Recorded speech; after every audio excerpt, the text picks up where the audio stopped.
La carabina, la lamaro, la bandoliera, la giberna e ancora la lucerna, il basco, la banda rossa, la fiamma. I simboli di ieri e di oggi dei carabinieri, quelli che siamo abituati a vedere quando li incontriamo per strada, ripensati secondo gli stili dell'arte e della grafica del Novecento nel calendario storico dell'Arma 2017 presentato insieme alla meno conosciuta agenda.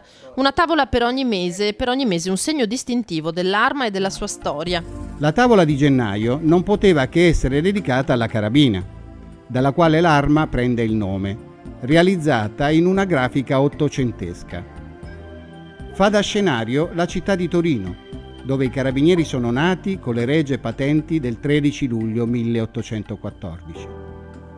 In quella di febbraio, nello stile vittoriano, per noi umbertino, tipico della seconda metà dell'Ottocento, campeggia altero e maestoso l'elmo dei corazzieri, con sullo sfondo la Firenze capitale d'Italia che, nel 1868, li tenne a battesimo.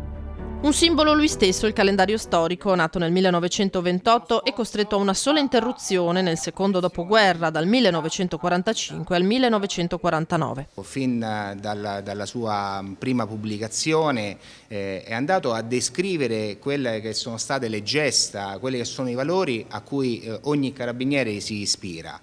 Il calendario conta una tiratura di 1.300.000 copie ed è presente in molte case degli italiani, stando quasi a significare che in ogni famiglia esiste almeno un carabinieri. È presente nelle case degli italiani, è presente in molti uffici pubblici e privati degli italiani e va a descrivere la storia sì dell'Arma dei Carabinieri ma anche la storia di questo Paese.